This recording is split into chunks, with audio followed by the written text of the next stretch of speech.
27 जुलाई शनिवार का दिन था और जगह थी ओल्ड राजेंद्र नगर के राउस आईएएस स्टडी सर्कल का अंडरग्राउंड बेसमेंट में लाइब्रेरी। शाम के 6:30 बज रहे होंगे और बेसमेंट के बाहर से एक एसयूवी गुजरती है, जहां पर 2 दिनों से लगातार बारिश होने के कारण पानी भरा हुआ था। एसयूवी के जाने से रुका हुआ पानी गेट की तरफ धकेला, जिससे गेट टूट गया और पानी सीधे बेसमेंट में भरने लगा। पानी की वजह से गेट का बायोमेट्रिक भी खराब हो गया और देखते ही देखते 7 से 8 फीट तक पानी भर गया उस बेसमेंट के अंदर। लोगों ने जल्दी से पुलिस को बुलाया और आधे घंटे के अंदर पुलिस, एमसीडी और एनडीआरएफ की टीम भी वहां पहुंची। जल्दी से रेस्क्यू शुरू किया गया और कई घंटों तक रेस्क्यू चलता ही रहा। रात के 1 बजे पता चला श्रेया यादव, तान्या सोनी और नेविन डेल्विन की मौत हो गई। ये तीनों ही स्टूडेंट्स यहाँ पर यूपीएससी की तैयारी करने आए थे और श्रेया यादव की मदर डेयरी में जॉब लग चुकी थी, लेकिन उनका सपना था एक ऑफिसर बनने का, जिसकी तैयारी वो यहाँ कर रही थी और इस जगह की फ़ीस उनके पिताजी ने लोन लेकर दी थी। ये घटना हो गई तो लोगों ने शोर मचाया और उसके बाद पता चला कि जो बेसमेंट में लाइब्रेरी बनी हुई है असल में वो गैर कानूनी है। वो जगह तो स्टोरेज की तरह यूज़ होनी थी, पर वहाँ पर लाइब्रेरी चलाई जा रही है। और लोग तो ये भी क्लेम कर रहे हैं कि मरने वालों की संख्या 3 से कहीं अधिक है, लेकिन पुलिस और डिपार्टमेंट उनको छुपा रहे हैं ताकि बात दब सके। इसके साथ साथ कोऑर्डिनेटर और ओनर दोनों को ही कस्टडी में ले लिया गया और ऐसा माहौल बनाया जा रहा है कि सारी गलती सिर्फ इंस्टीट्यूट की है। बेशक गलती इंस्टीट्यूट की है और उन्हें सज़ा भी मिलनी चाहिए, लेकिन क्या गलती सिर्फ इंस्टीट्यूट की है? तो नहीं। अगर मेरी नज़र से देखें तो ये गलती एमसीडी और लोकल अथॉरिटीज़ की भी है। एमसीडी ने बोला कि पानी निकालने में इतना समय लगा, रेस्क्यू करने में इतना समय लगा, क्योंकि सड़कों पर भी 3 से 4 फुट पानी भरा हुआ था। लेकिन सड़कों पर जो पानी भरा हुआ था उसकी जिम्मेदारी क्या डोनाल्ड ट्रंप की है या फिर युगांडा की सरकार की है? ये जिम्मेदारी भी तो एमसीडी की ही है। अगर वो नाले और गटर समय से साफ हो जाते तो ऐसा कुछ होता ही नहीं। हैरान करने वाली बात तो ये है कि दिल्ली एमसीडी में आम आदमी पार्टी की सरकार है, मेयर भी उन्हीं का है, यहाँ तक कि ओल्ड राजेंद्र नगर में एमएलए भी आम आदमी पार्टी है। लेकिन जब जिम्मेदारी लेने की बात आई तो वो पल्ला झाड़ रहे हैं एलजी और अधिकारियों के ऊपर। अगर हर चीज़ की जिम्मेदारी एलजी और अधिकारी ही लेंगे तो एमएलए और विधायक आखिर बने ही क्यों हैं? क्या सिर्फ नाम और 1-2 लाख की सैलरी हर महीने लेने के लिए बने हुए हैं? ये आम आदमी पार्टी थी, जब बीजेपी एमसीडी में पावर में थी तो वो हर इल्ज़ाम इस पे लगाती थी कि दिल्ली में जो गंदगी है, खराबी है, सब बीजेपी की गलती है। लेकिन जब खुद पावर में आए तो खुद भी वही हाल है। हर बार की तरह हादसा होने के बाद ही सारी लोकल अथॉरिटीज़ और एमसीडी अपने काम पर वापस आई। गटरों की सफाई होने लगी। जहां पर लाइब्रेरीज बनी हुई थी उन लाइब्रेरीज को सील कर दिया गया, इंस्टीट्यूट्स को सील कर दिया गया। पर अगर ये काम पहले ही हो जाता तो ऐसी दुख भरी घटना हमें देखने को ना मिलती।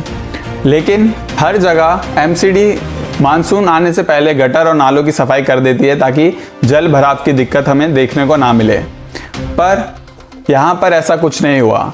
एक स्टूडेंट ने अपने इंटरव्यू देते हुए बताया कि उनके लैंडलॉर्ड ने एमसीडी में पिछले 1 महीने से शिकायतें करी हैं कि यहाँ पे पानी भर जाता है, नाले गटर की सफाई जल्द से करी जाए। लेकिन मैंने अपने मकान मालिक से बात किया, उन्होंने बताया कि वो 10 से 12 दिन से जाकर काउंसलर से यहाँ बोल रहे थे लगातार कि नालों की सफाई कराई जाए, लेकिन वो नालों की कोई सफाई नहीं करा रहे हैं सर। तो यहाँ पे ये जो हमारे काउंसलर्स हैं ये उनका भी फेल्योर है। लेकिन एमसीडी ने इस कंप्लेंट पर कोई कदम नहीं उठाया, ना किसी नाले की सफाई करी गई। तो क्या वो इस बात के दोषी नहीं हैं? और चिंता करने वाली बात तो ये है कि ऐसा सिर्फ यही नहीं है कि राउस आईएएस स्टडी सर्कल में ही ऐसा हुआ है, बल्कि दिल्ली के कई इलाकों की हालत यही है कि अगर 10 मिनट भी बारिश हो जाए तो गलियां नदी का रूप ले लेती हैं और पानी हर जगह भर जाता है। यहाँ तक कि ओल्ड राजेंद्र नगर में ज़्यादातर 95% लाइब्रेरीज बेसमेंट में ही बनी हुई हैं।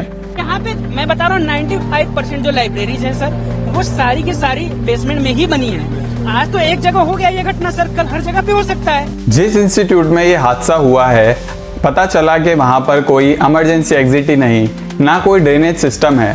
फीस लेने के टाइम पर ये इंस्टीट्यूट्स बड़ा मुंह खोलते हैं। यहाँ की मेंस और प्रीलिम्स की फीस है 1,75,000 रुपये।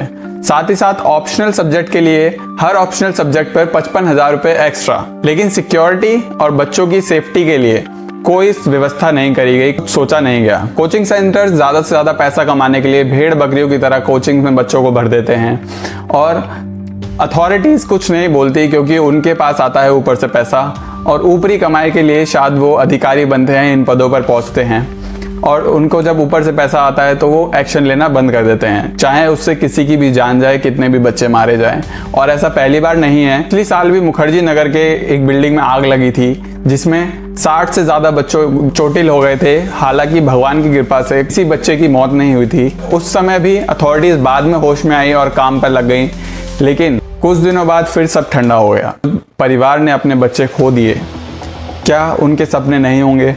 क्या पता जो बच्चे मारे गए कल वो बहुत बड़े IAS ऑफिसर बनते या बहुत बड़े डिप्लोमेट बनते और देश की सेवा में लगे हुए होते। पर देश ने अपने इन होनहार यूथ को खो दिया सिर्फ डिपार्टमेंट की लापरवाही और 2 नंबर के पैसा कमाने की भूख से। उनके परिवार ने कितना पैसा खर्च किया होगा, कितनी उम्मीदें लगाई होंगी अपने बच्चों से कि जब ये इसको नौकरी मिलेगी तो हमारे घर की दिक्कतें दूर हो जाएंगी, लेकिन सब सपना सपना ही रह गया। ऊपर से वो अपने जीने की उम्मीद भी खो बैठे हैं इन्हीं लापरवाहियों के कारण। लेकिन हमारे देश का लीगल सिस्टम भी कुछ इस तरह ही है। आज तक कितने ही लापरवाही के कारण जो हादसे होते हैं उनमें किसी को सज़ा मिली हो। अभी कुछ समय पहले पुणे में जो कार एक्सीडेंट हुआ उसको भी 1 महीने में निपटा दिया गया। उसके बाद मीडिया की नज़रें भी उन केसेस से हट जाती है। जल्द ही इस केसेस से भी नज़रें हट जाएंगी।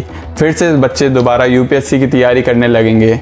वो एग्ज़ाम जो भरोसा नहीं कि सही टाइम पर होगा भी नहीं होगा, और हुआ तो फेयर तरीके से हुआ या नहीं हुआ, कोई पेपर लीक सामने आ गया, हर चीज़ का डर बना रहेगा। लेकिन ये सारा सिस्टम ऐसे ही चलता रहेगा। आपको मेरी बात नेगेटिव तो लग रही होगी, पर ये रियलिटी है। भले ही कड़वा है पर यही सच है, और सच बताना मेरी और आपकी और हम सबकी जिम्मेदारी है कि हम सच को आगे लाएं। और इसीलिए आप इस वीडियो को ज़्यादा से ज़्यादा शेयर करिए ताकि लोगों को पता चले आखिर सच है क्या, और हमारे चैनल को सब्सक्राइब कर लीजिए। नमस्कार।